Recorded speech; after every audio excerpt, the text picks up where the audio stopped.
OMGesus, boys, girls, in-betweeners, how's it going? 2016, new year, new things happening. It's so exciting. Are you excited, eh, man?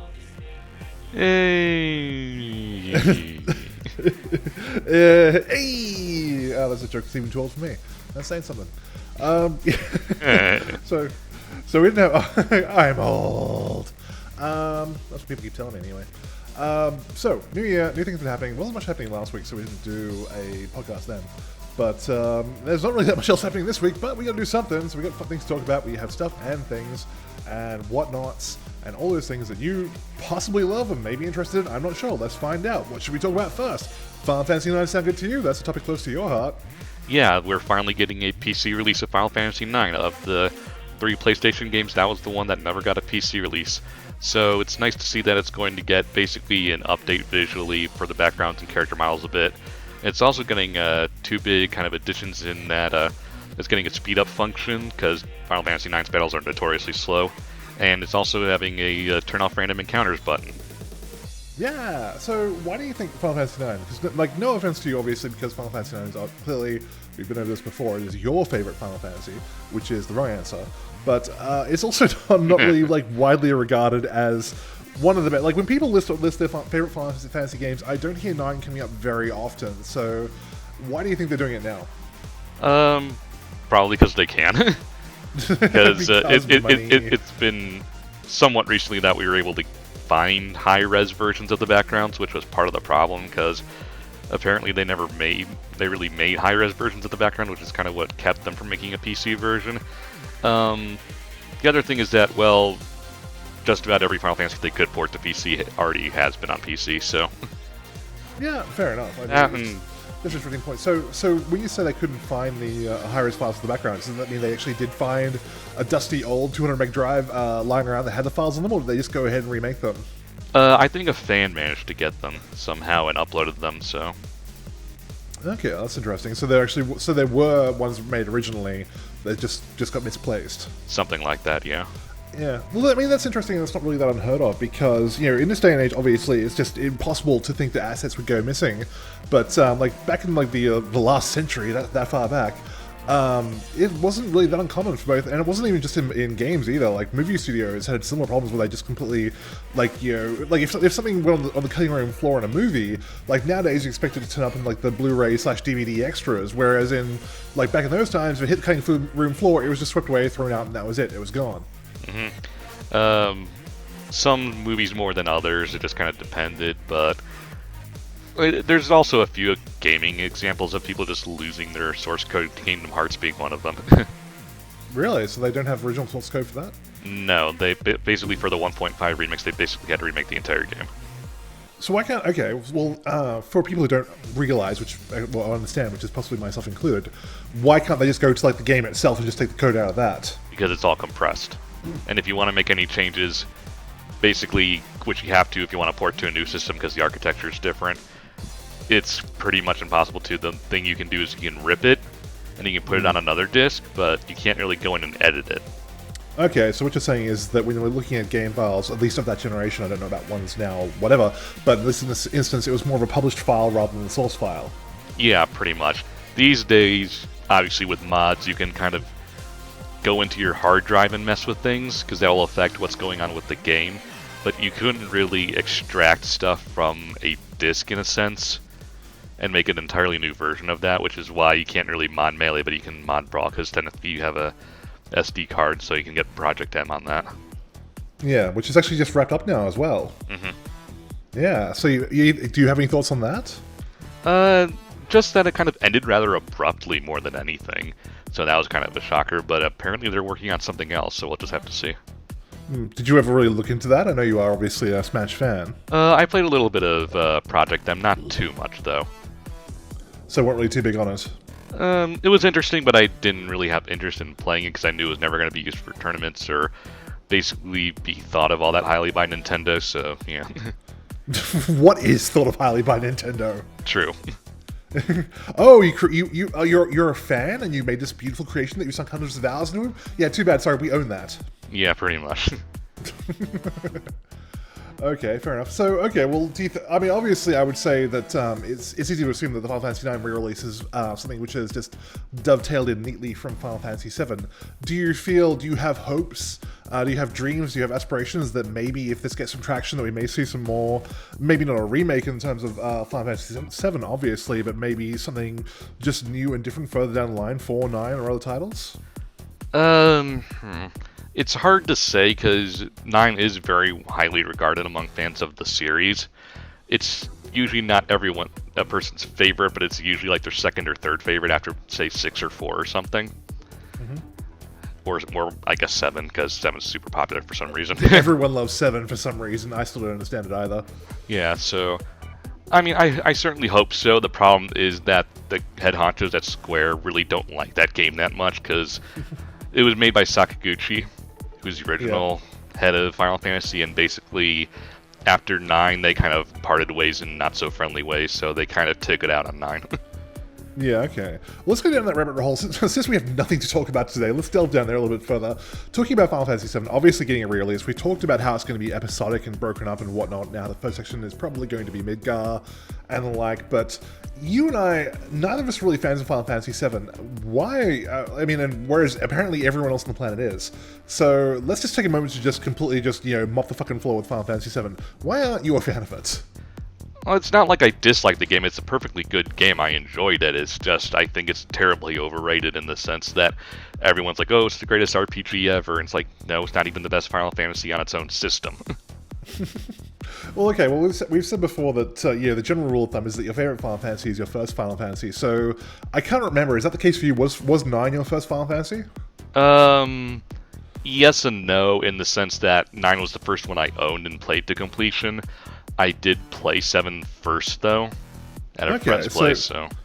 So 7 actually was the first one, it's not your favorite? Yeah. Okay, interesting. So, as I said, though, I mean, is there anything... I mean, really, for some reason... I mean, obviously, like, the plot, Sephiroth... Sephiroth is a great villain, don't get me wrong. He is very stylized and definitely fills that villain role, in a kind of cliched anime way, but, I mean, we're talking 20 years ago, so that's not really... it's a little bit unfair to say it's cliched now, by today's standards. He does fill that role very nicely, but, I mean, for me personally, I just feel like the characters never really resonated with me. I didn't find Cloud... people, I've said this to you before, is that people will rag on Lightning all day from Final Fantasy XIII. They will just beat the living shit verbally out of Lightning for being a terrible, boring, angsty, bitchy character, whereas Cloud is just a male version of Lightning. Most of his modern interpretations are. In Final Fantasy VII, he's a bit more snarky, if you go back and just play through the game, so... He has a bit more personality in the actual game, so we'll see how that translates to the actual remake. But he's a good enough hero, but he's not terribly interesting to me either.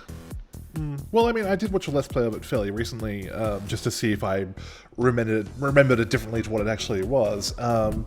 And it was better than I remembered it, but not by that much. But, I mean, from what I remember with Cloud, his personality, I mean, you could play... I mean, you obviously got many choices throughout the story to have different responses to conversation options, which is not something you actually get very often in Final Fantasy games now that I think about it. So you could play it as snarky, or you could play it as, like, being a dickbag. So I guess you could go either way on that one. Yeah, a little bit. Which leads to humorous situations where if you go on the date with Barret... Which they've mentioned they are keeping the cross-dressing in the game, so that should be very interesting to see how that pans out. Hooray. Huzzah! Best part to look forward to. They also better keep the Let's Mosey line. I know about that. Like Barrett's looking very Mr. T these days. Yeah, but at least keep that one. That's like the most famous bad translation of that entire game. Alright, fair enough. Let's move on from there. Let's move on to that this year, which is not really saying much because it's only the 10th of January as we record this, that the pricing and release date was finally announced for the Oculus Rift, which has been... people have been clamoring on for years now, literally. And price point is that it's going to be $600 American dollars, is that correct? $599 US dollars. $599 US US dollars. dollars. We'll get to AGDQ in a second.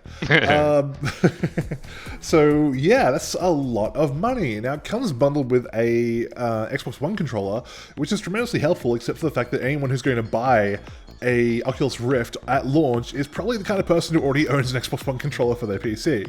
Most likely, yes. Yeah, so before we get into that, what's your thoughts on this? What do you think about the price point? Do you think that it's reasonable? Do you think that it's a smart move? Do you think that they should have taken a loss on this, perhaps in an effort to try and get the technology perhaps more broadly out into the peoples? They admitted that they're going to get a loss on the hardware, so... So they're still taking a loss even though, because up until even a few weeks ago, they've been saying for a very long time that the Oculus Rift was going to be launching at a price point of around, and I'm doing air quotes even though you can't see them, around the $300 to $350 mark. They were saying that for a very long time. And now they've come out of the gate saying, no, it's actually going to be double that, which is clearly not, again, air quotes, around $300, $350. And in spite of that, you're saying they're still going to take a loss on that? Yeah, that's what reports I've heard say. I guess the technology just isn't really cheap enough yet, in a sense. We'll kind of have to see, because I'm far less familiar with the Oculus Rift than I am with, say, the architecture of a PS4 or Xbox One, just to generally know how the pricing would work or something like that. So I'm a bit lost on how they would price something like Oculus. Well, I've used the SDK too, myself. I mentioned this before. It doesn't seem terribly complicated to me. The SDK 2 didn't come with like built-in headphones or anything like that. You had to wear your own on top of the headset, and essentially it was basically you had your two OLED screens inside the headset itself. But for head tracking, it actually uses a separate webcam to actually track the movement of the head. So it's not like they're actually to my understanding. Feel free to write the comments. Correct me if I'm wrong. That there's any sort of accelerometers or anything inside the actual headset itself which tracks movement. It's really just based on the camera. So, from a layman's standpoint, from an ignorant standpoint, it doesn't seem like that is potentially $600 worth of technology being stuffed into your headset. Maybe, again, I don't know the specifics about it, so I can't really say. But I think that's a bit expensive for what it essentially is, so... We'll have to see how well it does. I know a lot of people are interested in it, so I think it'll do decently well, but I think the price point's going to turn a lot of people away from it just because they can't afford it. Well, I mean, if you talk about the price point, in Australian dollary dues, which is my favorite unit of currency, it's going to cost $1,000. Yikes. Yeah, so you think you guys have got it bad. So that kind of brings me on to my next point, which is this is expected to be like the watershed moment. This is the kickoff to what's expected to be the VR arms race, or what everyone is hoping will be the VR arms race, because if it's not and it falls flat, then that's going to basically kill this dead for, the concept of VR dead for at least another 10 or 15 years. I mean, we haven't seen VR being pushed this hard since the days of Lawnmower Man. Or the Virtual Boy, if you want to get really specific. We don't talk about the Virtual Boy. No one talks about the Virtual Boy. But, it's just one of those, we have nothing to go on how well this is going to do, so it's just kind of an up-in-the-air thing. So that's kind of how it always is with entirely new products in that sense, because no one knew how well smartphones would kind of take over the market, so... Yeah, well, that's true, but the thing is that a smartphone is... it's a little bit apples and oranges, because a smartphone can perform many, many different functions, whereas a VR headset is very narrow field in terms of what you're going to be doing. You're going to be doing gaming and not much else with that. You're unless going to be watching live events, which I can tell you is not very exciting. Yeah, I've just used it as a moderate and recent example of just a pretty new idea just kind of coming out and no one really knowing how it's going to go over until it actually gets out there. Well, here's my fear, because I really want the Oculus Rift to succeed. As I said, I've used one. I think it's fantastic. It's an incredibly immersive experience, and I know it sounds trite and asinine, perhaps even to say that I'm going to know this VR. No, you're not. You put it on, and your brain will tell you that it's real, even if you consciously tell your brain that it's not. Your brain will say "fuck you" and tell you that it's real. And you'll only believe that when you try one for yourself if you haven't already. So I really do want this to succeed, because I can't wait to be playing my Halos and my Mirror's Edge and my Xenoblade and everything else, those kind of games in VR, because that will just be a whole quantum leap in terms of the way that we experience games. That said, I'm very worried that this could very easily turn into, even in the last 5 years, we've seen two major technology platforms fail. We've seen the Xbox Kinect just be absolutely worthless in terms of being like something that had a great deal of potential, and there was a lot of homebrewed kind of mods and things that went on for it that were very, very promising, and that went absolutely nowhere. And 3D televisions also just died they didn't even go with a bang, and they just went out with a murmur and a whimper, and that was it. So I'm very concerned about this. How do you feel about it, Nate? I haven't really experienced it, so I can't really say whether I enjoy it or not. It's something I would like to get into a little bit. But at my current situation, I would kind of need to get a better PC that would run something like that first, which is obviously its own big investment. But yeah, I want it to do well. I kind of want to see something new enter the market and see what they can do with it, rather than just make a gimmick to try and sell consoles or a PC or something. So I want it to do well. I want to see what they can do with it versus just make crappy games for, a gimmick console like Wii knockoffs or something. Okay, fair enough. Okay, so but as I said, just outside of that, do you feel because as I said, I mean, this is a really big development for the industry if it takes off. But if it doesn't, then we're going to be stuck, as I said, playing games on our TVs, on our mobiles for the next 15 years until they try something like this again. Do you feel like there is that potential that it could fail, or do you think this is just going to, given the fact that Google and whatnot and Sony are going to bring out their own sets, that this is just going to work no matter what? I don't think there's ever a guaranteed sell. I mean, just ask any big company that has a massive flop. But oh, absolutely. So it can definitely fail. I just think that this one has built up enough goodwill and interest over the last couple of years that I think it'll do at least decently. We'll kind of have to see how well decently really is and what they're expecting, but I think it'll do better than, say, the Kinect or a few other peripherals that just kind of never took off. Yeah, well, I mean, personally myself, even though I am very excited for the technology, I'm not going to buy one at launch. I can't see the reason to, and that's the biggest problem as well that it has, is that right now, leading up to its launch, the software just isn't there. There's no real big games that are coming out that are going to support Oculus Rift. I mean, you've got Elite Dangerous, which is going to do it, and there's one other game which is practically like a glorified demo that's going to be boxed with it as well. And that's kind of it. So, it's great if the technology works and the hardware is there, but unless developers are prepared to get behind it, that also will be a very big hurdle for it. Yeah, definitely, but that's kind of the problem with any console when it first comes out, so I guess we'll just kind of have to see, because the PS3 started out at $599 US, so, and that had a pretty last start too, so, and that kind of got better as things went along, so we'll just kind of have to see. Yeah, true. Alright. Well, let's not harping on that. Let's move on now. As we're going on right now, we're taking valuable time out from watching AGDQ 2016 as the final day. The Metroid race is coming up pretty soon, probably the next few hours.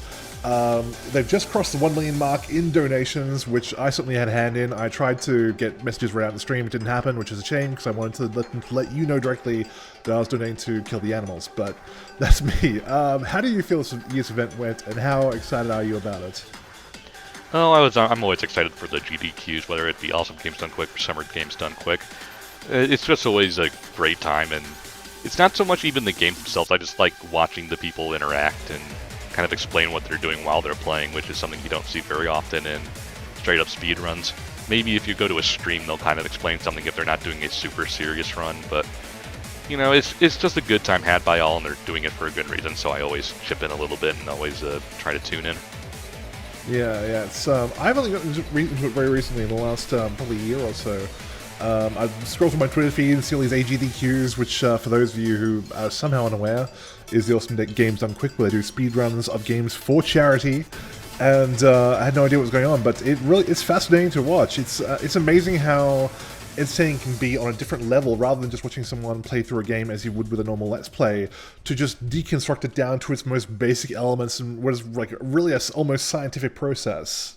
Yeah, definitely. You basically have to go down to the code level to understand how the game just plain old functions in order to do some of these things. So it's always just interesting what lengths people are willing to go to just shave off that extra second or see just how fast you can actually do something that, even though the game probably didn't intend you to actually do that. Yeah, I mean, we were watching a run of Zelda Ocarina of Time yesterday, and walls are optional. Exactly, they broke it down to the level that walls are completely optional in that game. Yeah, they were just basically going out of bounds at every single opportunity. I think they spent more time playing the game out of bounds than in bounds, and that was over a run that went for about an hour and a half. Yeah, and they went completely out of order too. So it always just fascinates me how they kind of figured these things out and see what they can actually do with it, rather than just straight up just play the game as intended and see how fast they can go. Mind you, those runs can be interesting as well, but I guess it just depends on what you're looking for in a speed run. Yeah, although now that I think about it, I'm actually a little bit interested in the fact that I'm almost kind of surprised that Nintendo hasn't actually really objected to this kind of thing, because given how protective, like fiercely protective Nintendo have been on their property in the past, you know, we've obviously had the debacle with copyright claims on YouTube, and the fact that, like, if you want to have your Nintendo videos on YouTube and not have them having the revenues taken completely, you have to be a YouTube partner with Nintendo and have to share revenue and things like that. The debacle from last year with Evo, where Smash was going to be cancelled until it wasn't. Actually, it was the year before. But and whatnot. It's kind of surprising that we don't hear anything year in, year out, when Nintendo games like Zelda and like Metroid, you know, these very big IPs are the ones that probably get destroyed really the most. Yeah, I think it's just the fact that it's for charity. And if Nintendo came down and said, no, you can't do this for charity, I think there would be quite a bit of backlash for that. Yeah, that is interesting. It's probably the same reason PETA hadn't gone after them killing animals yet. Yeah, ultimately, it's the same reason why they kind of allowed Zelda-thon to go on. So if it's for charity, I think Nintendo is smart enough to realize, yeah, that would probably make us look like massive douchebags. Yeah, true, fair enough. Any other thoughts on that, or you're good to move on? Pretty good to move on. I look forward to watching the replays on their YouTube channel. Yeah, absolutely. I've missed so many this week because I had to be at work. I'm just looking at the YouTube channel, filling up. I'm like, yes, gonna watch that one, gonna watch that one, gonna watch that one, but I gotta wait for the actual event to finish before I do that. Yep. Coming up soon, save or kill the animals. That's it. Kill those goddamn animals. Save the frames.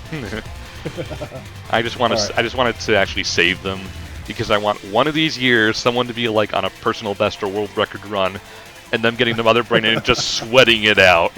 So you're basically doing it for Schadenfreude, is what you're saying. Yeah, pretty much. I think, wasn't that the case one year? I ever heard that someone was on a world record pace and they had to stop to save the animals. No, I don't think it was a world record. It may have been a PB. Okay, fair enough. Fair enough. All right, let's move on. Let's go into... We've been putting this off for a while just because we either hadn't seen it or we just weren't doing a podcast or whatever, but let's do the obsequious discussion about the new Star Wars movie. Nay and I have finally seen it. I've actually seen it twice now. So let's talk about that. Let's have a brief discussion just so people can know our thoughts and feelings, because apparently they want to do that. So let's jump in. First, most obvious question, what were your thoughts on Episode 7?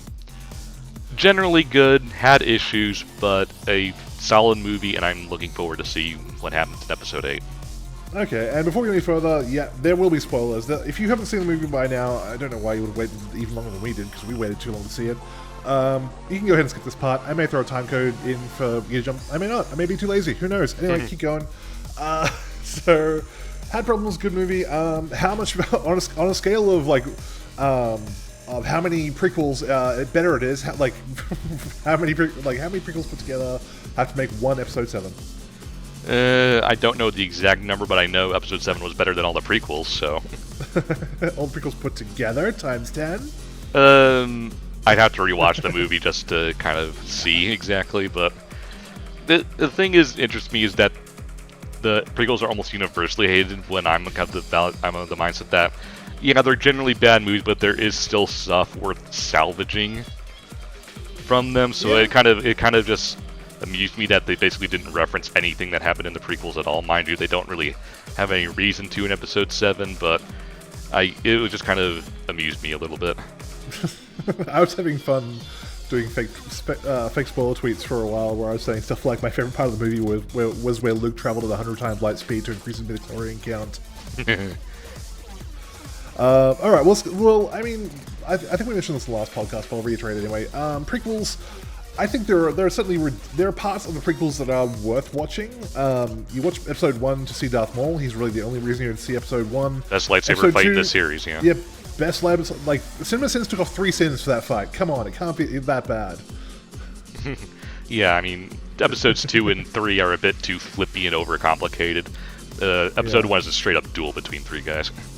Yeah, exactly. That's the only reason you see that one. There is absolutely no reason to see episode 2 whatsoever. And episode 3, I will say that the fight at the end between Obi-Wan and Anakin is actually still pretty good. I think that, like, it may be overwrought, it may be overdone, it may have dragged out too long, but I still think it was actually a pretty entertaining fight. Yeah, it was definitely an entertaining fight, and I think Hayden Christensen in a few scenes where he's actually not talking, because George Lucas makes terrible dialogue. But I'm talking about, the montage where he's just kind of sitting there staring out as Mace Windu goes to kill the Emperor, and he's just very conflicted about what to do. I think he actually pulls off a few good scenes there. You know what, I am actually genuinely curious, because I don't think I've actually seen Hayden Christensen in the other movies, and he actually quit acting not long after doing the Star Wars prequels. I don't know whether he actually quit acting as a result of them or not, but he definitely did for one reason or another. I want to know, does anyone know, can Hayden Christensen actually act, or is he just that wooden naturally? Because I just have this fantasy that he's actually like this really fantastic actor, and between takes, George Lucas is like, no, cut! Is this the fucking circus? Take it down a notch, Jesus! I don't really know because I haven't seen Hayden in anything either. I think it's a combination of him not being the best actor and just Lucas giving him nothing to work with, because there are good actors in the prequels. Ewan McGregor does a really good Obi-Wan. So I think it's possible to be a good actor and still in these movies, so Hayden probably just isn't the best actor, but I don't think he was given much to work with either. He's just so goddamn wooden. That's the worst part of it. I don't know how anyone even let him off the casting couch, let alone to that role. But well, to be fair, that's also partially Lucas, because basically all the actors from the original trilogy said of Episode 4 that Lucas really doesn't understand the process of acting. Yeah, well, that's something is what I heard to a degree as well. That Lucas only directed Episode 4. He didn't direct Episodes 5 and 6. And 4, he had limited input into how the next movie was actually directed. Yeah, because they basically had to split up into groups to actually get the thing done. Yeah, exactly. So, yeah, there's that. All right, so that's the prequels. Episode 7, I really liked it. What do you think about the charges kind of laid against it that it is just basically a rehash of Episode 4? I agree with it to an extent, because Starkiller Base was completely unneeded. It was. I don't know even why they had that in there. Yeah, it was basically just there to see, oh, look at how much bigger our Death Star is. That's it. Yeah, because I basically, when they showed the comparison with the original Death Star, I just kind of rolled my eyes. It's like, yeah, that's not overcompensating. Exactly. It's not like a penis measuring contest at all. Yeah, but I mean, it's a little bit like Episode 4 outside of Starkiller Base. I don't think it copies enough from there to be a ripoff, but I think that JJ and the studio were definitely playing it safe by looking at Episode 4 and saying, okay, here's what worked, let's do something similar. I don't know, I think that the comparison between the young Luke Skywalker and Rey is it's a young orphan person from the desert who discovers that they're an incredible Jedi and gets taken on an adventure is kind of obviously a fairly, I think, reasonable criticism as well. Definitely. I think Rey and Luke are different enough to where it doesn't feel exactly the same. Considering, basically, at least as far as we know, Rey doesn't have some grand destiny that, the older people were setting up. So, not yet. Well, not yet. We'll have to see. So, I'm just going based off the info we have. So, I mean, Luke was a bit more planned as far as Obi-Wan was concerned. Rey kind of just oddly just got dragged along with this with Finn. Because it was more that Finn started everything that's going on versus, what do you think about, versus something that Rey did. Yeah. What do you think about the kind of... I feel like it was almost a twist halfway through, because you watch all the trailers, obviously, you saw all the marketing material, and it was very heavily pushed that Finn was going to be the hero of this movie. He was going to be the main protagonist. And then halfway through the movie, you realize that he's really sharing that role with Rey. and that she's going to be the Jedi of this movie. She's going to be like the real Luke Skywalker of the film, rather than him, which I feel is the way that they're kind of presenting things, which for me made a very nice twist. I was like, oh wow, this is really cool. It's not going to be just Finn. She's not going to be just tagging along. She's not going to be the Princess Leia of the series, which she just kind of gets led around by Han Solo. Yeah, I think that was just a marketing decision, because for big blockbuster movies, Hollywood is still deathly afraid of promoting a woman as the lead role for those kinds of movies, so I think it was just more of a, let's promote Finn a bit, because a guy wielding a lightsaber is just what we're used to, and he'll draw on more people than Rey would. So you really feel like it was a happy accident rather than an actual intelligent decision on their part, is what you're saying? Most likely. Well, I mean, there has been the problem in recent years that Hollywood has had where they just can't keep the damn mouth shut either. I mean, there's been so many movies that have had really neat twists built into them that have been completely ruined because they were so desperate to get asses into seats to see the movie that they just gave it away in the trailer itself. I mean, the two, like Terminator Salvation and Terminator Genesis, are two fantastic examples of that, where they gave away the main twist of the movie in the fucking trailer. Yeah, I think that has to do with it being Star Wars, and they knew people were going to go see it anyway. Yeah, that's a very good point, actually. So they didn't have to reveal a whole lot to try and entice people to get in, compared to, say, Batman vs. Superman, which has a lot more riding on it because it's not a guarantee sort of thing. So they kind of have to show a bit more to try and wow people to come in and see it. Yeah, and you do make a very valid point, though. It was basically expected to make all the money, regardless of whether it was a good film or not. Yeah, so I think they kind of just played things a little easier with the trailers and promotional material and just said, okay, let's show some cool stuff and let's not talk about the plot so people have something to talk about when they get to the movie. Yeah, cool. All right, Kylo Ren, what do you think about him as a villain? He's Anakin Skywalker done right.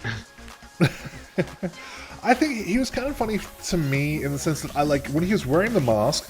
I loved his fucking the effect they put on his voice in the mask sounded really cool to me. I really liked the dark kind of reverberating, rumbly kind of voice that he had. I thought it sounded really almost like his voice was bubbling up through black tar. It was really cool. And then when he takes off his mask and he shows that he's just this really kind of baby-faced 20-something year old guy, I was kind of like, that's not nearly as cool as I thought. Well, that is kind of like what happened to Anakin, because he was just kind of this whiny teenager, and he didn't become Vader until much later, so I guess they're following that a little bit. Yeah. It's also that Kylo Ren's a massive Vader fanboy, so... He is true, that's true. So he just puts on the... We see his Twitter account, it's fine. Yeah, he just puts on the mask to try and basically be intimidating when he knows he's not. Yeah, true. I just feel like I don't know. I almost feel like that. I really wish they had saved more of that reveal maybe towards the end of the film. I don't know. Maybe for the scene where if they say that for the scene where he killed Han Solo, for example, and they took off his mask then right before he killed him, would have maybe heightened that scene a little bit more. I don't know. It's just I feel like that was maybe a slight misstep on their part. Yeah, I can agree that they kind of took his mask off a little too early. Yeah. I'm also kind of what do you think about a couple of people asked me what is kind of the deal with his lightsaber, because that hasn't really been explained. I mean, we've talked about the crossguard before and how I feel that's impractical. If you didn't hear that episode of the podcast, I still think crossguard on the lightsaber is impractical. But that aside, I was kind of a little bit disappointed they never really explained why his lightsaber has that weird kind of electrical effect to it. As a fanboy, as a geek, I want to know why his lightsaber is different. It's because he sucks at making a lightsaber. He just fucked it up. That's really the only reason. Yeah, that's basically the in-universe explanation, is that he's not experienced enough to build his own, so his is kind of crappy. Oh, that's the actual official explanation for it. Yeah. Because he basically he's not a Jedi. He wasn't a Jedi Knight when he betrayed Luke, so he kind of didn't know how to do anything, so he kind of just MacGyvered something that worked. I don't know, do you think that really flies? Because, I mean, Luke did basically the same thing. He lost his lightsaber on Bespin, and comes back in Return of the Jedi with a green lightsaber that he built himself. Well, I just assume Ghost of Obi-Wan told him how to do it. God damn it, you're fucking it up, Luke. Take it back to step 5. Begin from there. Then Luke's just good with fixing and technology things, so I figured he'd figure it out eventually.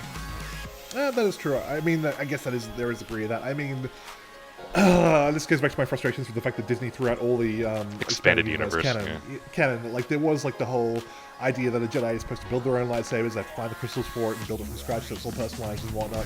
Who the fuck knows how it happens now? But if that's what their explanation for it is, I mean, I guess that goes some way to explaining it. Although I don't know why Lord Snoke couldn't tell him how to do it. Well, Snoke isn't a Sith. He's not a Sith. No, he's just attuned to the dark side. He's not a Sith. Then why? Okay, well, this is obviously all news to me because I didn't really go delving that deep into like the fandom of it. Then why is it at the end of the film he's saying like, "Oh, it's time to complete his training" if he's not a Sith? We'll have to see with that because we don't know what the training actually is. So, basically, the info I'm getting is based off apparently the novelization of the book, which goes into more detail for certain things. Mm-hmm. Okay. Or novelization of the movie, not the book, because the novel is a book. Fair enough. Okay, well, that's certainly interesting if that does turn out to be the case. Obviously, they can change their mind halfway through development. I don't know. But, yeah, we'll have to see where that goes. Outside of that, didn't really have too many complaints about the movie. I thought it was great. I thought it was a real... In spite of the similarities to Episode 4, I felt like it was a real return to the form for the series. What do you think of Traitor? Traitor. Why is he a meme? For those of you who don't know who Traitor is, he is the stormtrooper who cries out "Traitor" when he sees Finn, and he has no official destination, so that's what the fans call him. Yeah, TR-8R.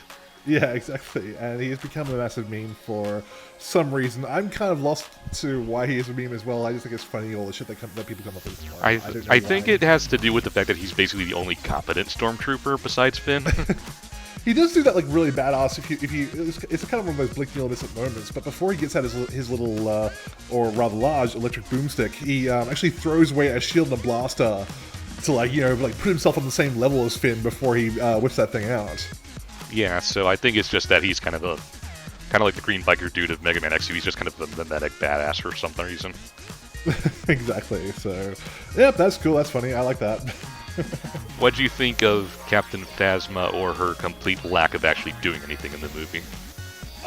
Which person is that? Captain Phasma is the Platinum Stormtrooper. Oh, the Platinum Stormtrooper. She was a bit weird, wasn't she? Because, yeah, I mean, she was just a Stormtrooper, and I guess, like, it was just, I suppose it's kind of odd that, like, it was, like, you kind of expected them to make a bigger deal out of her, and the fact that she was, like, the only Chrome Stormtrooper that we saw, and she was a female Stormtrooper, which is, again, is something we haven't seen before. So, she was kind of, you kind of wonder whether she had more of a story that was cut from the script, or just wound up on the cutting room floor, I guess. Yeah, most likely. I hope we do a little bit more with her in the, episodes 8 and 9, but, well, I guess we'll just have to see. I guess my only other question is just how do you think the original 3 did? I know Luke's barely in the movie, but... The original 3? Han Solo, Princess Leia, and Luke. Oh, okay. Well, I guess we can throw Chewie in there, too. I'll get to that in just a second. Just getting back to Captain Phasma for a moment, I did read a very awesome retort from the creators where someone asked them about her, and they said, like, why doesn't she look like a chick? I mean, she's wearing Stormtrooper armor, but she looks like a guy. And the creators like, this is a tweet or something, and they just wrote back and said, it's armor, it doesn't have to look feminine. Yeah, pretty much. It's just like, that's a pretty good answer. I like that. The original 3, yeah, I don't know. I'm kind of curious as to whether we do know that, like, when they were shooting the movie, that Han Solo that Harrison Ford injured his hand during shooting of that, and that was kind of like, people were worried that was going to affect the schedule or things like that. So I'm almost kind of curious whether his death was planned, or like he basically busted his hand and they're like, well, I think we'll just have to kill you off now. I'm pretty sure it was planned, because it's well known that Harrison Ford basically wanted Han Solo killed off between episodes 5 and 6. Okay, so, again, wasn't aware of that. Yeah, he basically is well known for that, or at least have Han Solo killed off early in episode 6, because he really kind of didn't want to do Star Wars anymore. So kind of makes you wonder why he came back in the first place, but okay. The money. He doesn't need the money, let's be honest. Yeah, true. But I mean, at this point, I think he came back for like one last hurrah, because it's a role that a lot of people know him as, so I think he kind of convinced them to let them kill Han Solo off, and that's why he gets the most screen time out of the original 3, because they knew they were going to kill him off. So let's let Harrison Ford have his last Han Solo movie and move on from there. Yeah, I think Harrison Ford is one of those guys who's very hard to read when he's off camera because it doesn't matter what he's doing, he always seems like a grumpy grandpa. Yeah. So he could be having the time of his life, he'll just be growling and snarling at people. Yeah, I mean, I got the feeling from his performance in the movie that he seemed to be enjoying himself for the most part. Yeah, he didn't seem to be phoning it in or anything like that. No, and he was fairly snarky, which is always nice because that's what Han Solo was. Yeah, he looks like he was having more fun doing that than he did, say, Indiana Jones' The Crystal Skull. Yeah, definitely. I think it had to do that he just had better actors to work off of in episode 7 than Crystal Skull too. Shia LaBeouf is a god among men. Just do it. I'm not tired of that yet. Yeah, the original 3, I think that that's fine. I think Carrie Fisher was fine. I think that anyone who expects Carrie Fisher to look like she did in Return of the Jedi is a fucking idiot. That was 30 years ago. I know! I mean, the woman's going to be pushing 70 at this stage, if she's lucky. And that's my mobile going off. And, like, you know, she can look however she wants. She's earned it. Stop giving her shit. Jesus Christ. I don't want to, like, she looked great in a bikini then. I don't want to see her in a bikini now. It's fine. Look however you want. Yeah, we have radar. Exactly. So, I thought that was silly. Yeah, I just thought that was silly. Yeah, I mean, Carrie Fisher does a good job. She just seemed happy to be there. Yeah, all things considered, because unlike Harrison and Mark Hamill, her career kind of didn't go anywhere even after Star Wars. Yeah, that's very true. Yeah, Chewie. I've never really been a big Chewbacca fan, so I was just kind of nonplussed by his return. And Luke obviously only shows up at the very end of the movie, and he just kind of looks very confused and possibly senile by that stage. So I don't know. So am I supposed to be a Jedi? Why are you giving that to me? Why am I here? Yeah, do I look like a Jedi to you? Jesus Christ, put it away! Oh wait, I'm in the robes. I'm totally a Jedi, right? I forgot. So yeah, overall, look, really enjoyed it. Thought it was a great return to form. Very, like, it was great to see a Star Wars movie that felt like a Star Wars movie after what happened with the prequels. It wasn't like a movie about trade blockades and political inaction and things like that. So I'd give it a solid probably 8.5 out of 10. I was very happy with it. Very much looking forward to seeing the next one. Yeah, I would agree there, and it's also nice that they used a lot of practical effects. It just made the movie feel way more real than the overly sterile prequels. There was so many times, like when you go back and watch the originals now, like if you watch the enhanced versions of the prequels, where there's just so much unnecessary CGI that's stuffed into those. It was great to just not see like random CGI creatures walking past in the background of shots and shit like that. Yeah. It just gave the actors more to work off of rather than just being in a green room for half the movie. Yeah, but like I said, again, it made it feel more like a Star Wars movie because it didn't feel like it was trying too hard. It felt like it's like, yes, this is Star Wars. You're watching it because it's Star Wars. We don't need to prove that to you.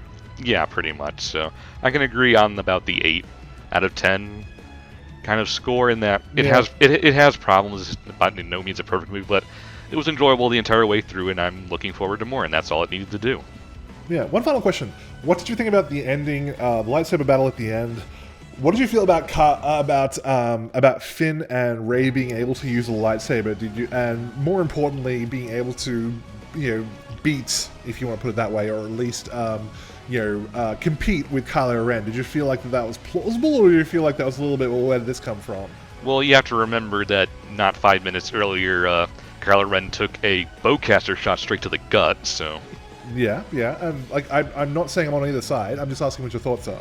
Yeah, I just don't think that people are looking at the big picture when they say, oh, Kylo Ren's so weak because he lost to newbies. It's like, they spent good 2 scenes in the movie explaining how damn powerful that bowcaster was, and he took one straight to the gut, so he's obviously not in top form here. Yeah, well, I mean, my personal feelings is that, like, if I'm watching a movie and I'm enjoying it, I'm prepared to give it a certain amount of, like, suspension of disbelief just to keep enjoying it. If you give me enough reason to do it, I will give that to you. And when I watched the movie, I was like, okay, it does seem a little bit weird that these two are able to compete with Kylo Ren, but yes, as you pointed out, he did take a bowcaster shot which, like, straight up fucking murdered anyone else, like, and not only, like, murdered, just, like, knocked them square off their feet when they got hit by it. He took a shot straight to the chest, and he was able to walk that off, basically. That was the first part of that. Second part of that is that both of them had kind of proven that they did have hand-hand skill before that. Finn, when he took on Traitor... Well, Finn's also a trained stormtrooper, so I assume he knows how to handle himself in a fight. Well, that's my whole point, is that Traitor was also using a melee weapon and was able to actually do that very competently, so you have to assume that stormtroopers are trained how to do melee combat. That explains why Finn can do it. And in terms of Rey, we saw a scene very early in the movie where she was able to fend off 3 attackers at once with a polearm. So obviously, even though she may not be formally trained, she has enough knowledge of how to use a melee weapon to maybe possibly be able to get away with using it at least on a fundamental level. Yeah, I don't think it's completely out of left field. It's pushing it a little bit in that I guess we were all kind of expecting Kylo Ren to be a bit more forceful, for the pun, in how he does things. So it's a little bit of a stretch, but it's not like a deal breaker or anything. Yeah, exactly. Totally agree. Cool. All right, well, that's going to do it for this week. We spent a long time talking about Star Wars there, so we should wrap it up. This may be probably one of the longest podcasts we've ever done.